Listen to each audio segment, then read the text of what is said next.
As dicas de hoje vão para o primeiro ano do ensino médio. Primeira coisa que eu quero que vocês lembrem-se, não se confundam, não troquem. Tempo e clima não são a mesma coisa. Tempo é quando a gente se refere ao tempo atmosférico. Mudança de temperatura, mudança de umidade relativa do ar, direção do vento. Isso se refere a tempo. O clima não. O clima é algo mais duradouro, depende dos fatores, onde nós estamos no globo terrestre. Perto do Equador, perto dos polos, altas altitudes, baixas altitudes, esses são os fatores que determinam o clima, enquanto os elementos determinam o tempo atmosférico. Então lembra que durante o dia eu posso começar o dia com sol e na tarde eu já tenho chuva. Então isso é mudança rápida de atmosfera, de comportamento da atmosfera. Se refere ao tempo, enquanto o clima não. O clima é aquele determinado período do ano, por exemplo, setembro. Setembro geralmente venta e faz frio, a gente sabe disso. E vai chegar o próximo setembro e os próximos e tendem a ser assim. Então isso é clima, isso é referente ao clima. Enquanto o tempo é essa mudança rápida. Nós dizemos que o tempo ele é dinâmico, ele muda constantemente. Já o nosso clima não, ele é estático, ele leva um bom tempo para mudar.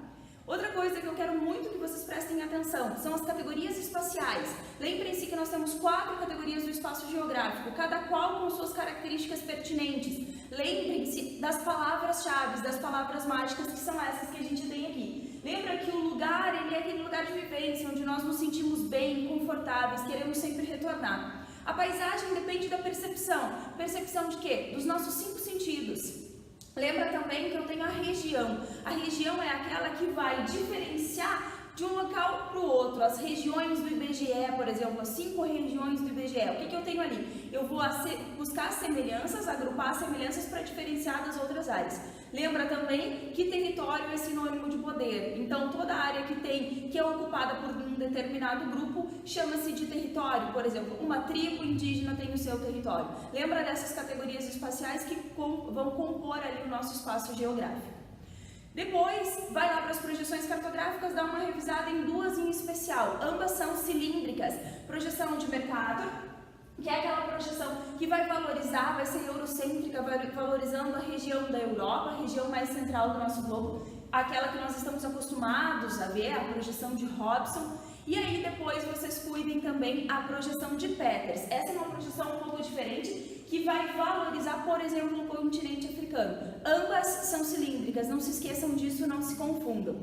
Nós temos dentro da geologia uma outra questão importante, que são as nossas formas. Lembrem-se que o Brasil possui planaltos, planícies e depressões. E nós temos ainda as nossas estruturas, que são os escudos cristalinos e são as bacias sedimentares. Os escudos cristalinos, eles são aquelas evidências do nosso passado geológico. Quando a gente fala de uma região com uma maior altimetria, a gente está olhando para um testemunho do nosso relevo antigo, né? Lembrando que o Brasil, ele tem uma área, ele está, na verdade, em uma área de centro de placa tectônica, então nós não temos vulcanismo, nós não temos a atuação das placas tectônicas propriamente. Então isso faz com que o nosso relevo seja antigo, fazendo com que a predominância desses escudos cristalinos se dê somente em algumas regiões de áreas mais elevadas, como os planaltos.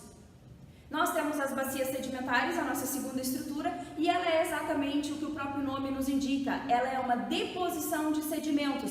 Lembrem-se que eu estou falando dos recursos não metálicos, eu estou falando daqueles de gás, carvão mineral, petróleo. Eu estou falando da deposição de sedimentos que nos oferecem os recursos não metálicos, enquanto os nossos escudos cristalinos vão nos oferecer as pedras preciosas, vão nos oferecer recursos metálicos.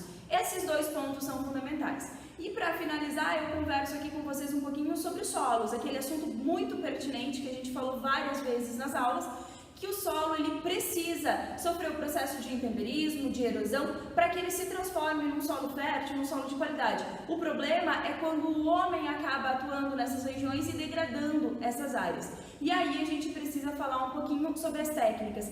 Lembrem-se que eu vou ter aquelas técnicas que são mais físicas, curvas de nível, terraceamento, e aquelas que são mais químicas na proteção do solo, como manter a cobertura vegetal, pousio, rotação de culturas. Lembrem-se desses assuntos, desses tópicos, que eu tenho certeza que a prova de vocês vai estar muito fácil, porque foram assuntos que a gente conseguiu trabalhar em sala de aula. Excelente prova, beijão da Profilu!